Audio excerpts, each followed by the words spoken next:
Welcome to the Foothold Technology Expo 2016. I'm sitting here with Daniel Kish, who was our keynote speaker this morning.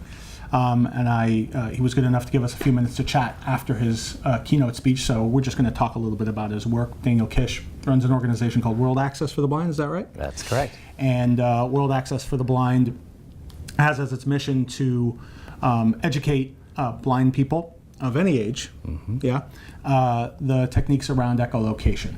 And so we're going to talk a little bit about that and what brought Daniel here. So Daniel, I think the first thing you've been blind since birth, is that right? Yes, I actually lost my first eye when I was 7 months old, and my second when I was 13 months old from retinal blastoma, which is a retinal cancer. Gotcha. Okay, and so you were right around the time when you were just learning how to stand up and walk and all of that stuff. So what was early childhood like, to the degree you remember it? I don't even know what you remember from back then. I don't remember really anything. But what was early childhood like for you? I actually have a lot of memory of my early childhood. I don't specifically remember learning to click, but I do remember using the click as a very, very young person. Probably my first memory was escaping out my bedroom window one night, late at night, because I had trouble sleeping, and wandering around the backyard and getting bored of that, and then climbing the fence into the neighbor's yard. And I was always a good climber. I would have been about 2.5. So I was just a good climber, but I also remember clicking through the chain link fence that we had and noticing that there were items in their yard and kind of relating them to the items in our yard. There's a big something over there. It's a building, maybe it's a house. Let's go have a look. So climbing the fence, having a look, wandering around their yard until that got boring, and then climbing into the next yard. So I don't know how many yards I climbed into before someone eventually found me prowling around their backyard, had me returned home by the police. But that process is essentially the kind of process that mirrors how sighted children learn, how sighted children discover, how sighted children use and apply their vision to bootstrap, if you will, an understanding of the world around them and their relationship to it. And ad hoc, like go make mistakes. It is. Yeah. Absolutely. Yeah, interesting. Okay. So echolocation for you was something you generated sort of out of nothing, like as a way to help you just get around and do the things you wanted to do. I think a big part of that, the main part of that, came from the attitude that my parents had. So they really valued and respected my freedom as an individual. First and foremost on their minds was that I would grow up to enjoy the same freedoms and responsibilities as other citizens. And their feeling was, in order to do that, I had to grow up kind of like other children do. And so there weren't limits or restrictions imposed. There weren't fears and doubts and insecurities imposed. And they just accepted that I, like other children, would learn from this kind of trial and error and occasional crash and burn ethos.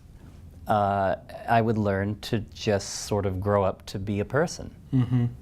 That's the part of your story that I find almost, not quite because of what you've done with your life, but almost the most interesting, because as a parent with young kids, it's hard to envision, if my child couldn't see, being comfortable letting you, who, let's face it, I don't know you, go biking with him, for example. It occurs to me that a lot of your work must be with the parents. A lot of our work is with the parents. A lot of it is with the parents. And yeah, we try to be reasonable. The biking was not my mom's idea. It was my dad's idea. And he was inebriated when he came up with that idea. So he just showed up with a bike one day. But I had already expressed an interest. I had already taught myself how to ride on a friend of the family's bicycle. And so in his mind, his thinking was he's already learned how to do it. Right. So he must have something going for him. And so he brought a bike home, and I learned to ride it. But none of these things was necessarily an abrupt process. It was always a ease into it process. I mean, when I climbed trees, I started with small trees. When I learned to ride a bicycle, I started with a small bicycle.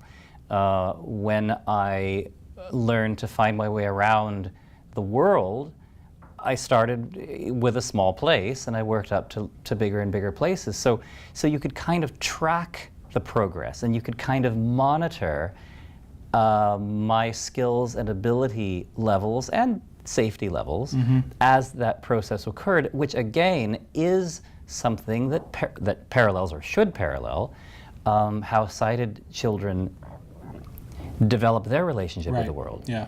No, that makes sense. That makes sense. So let's talk a little bit about, I don't want to keep it too long, but let's talk a little bit about World Access for the Blind. What are you, where are you hoping to, I don't want a 5-year business plan, but what are you hoping to do with this organization? Bigger, more people, reaching more families. We'd like to create a project which would be a multimedia software platform that would reach more families, that would essentially empower more families to understand not only what's at stake with their children, but really to take their own control, their own direction over the development of their own children. I feel like that's been kind of wrested from them by professionals who've rather mystified the process, and it doesn't need to be mystified. It's not a mystical process. It's a very practical, very hands-on process. There's almost nothing more hands-on than blindness. So I think that parents can take over that process with their own children and really become their child's primary instructor, if you will. So it's almost it's funny because it's an organization, it's a company, and you have revenues and you have expenses, but it's almost a cause for you, right? Exactly. You view the blind population of the world as being needlessly constrained by fear, essentially, right?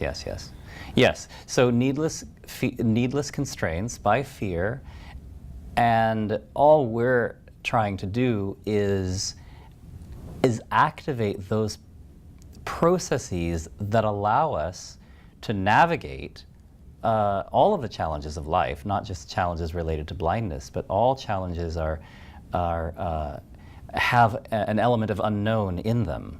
So blindness, unknownness, darkness, it's all kind of the same thing, really. And once you've learned to kind of neutralize the fears and apprehensions around that, then the process of actually navigating those challenges becomes clarified. Makes sense. Terrific. Well, Daniel, it was a terrific speech. I really appreciate you taking the time to come out here to New York to give it. Daniel Kish from World Access for the Blind at Foothold Expo 2016. Thanks for the opportunity. Thank you.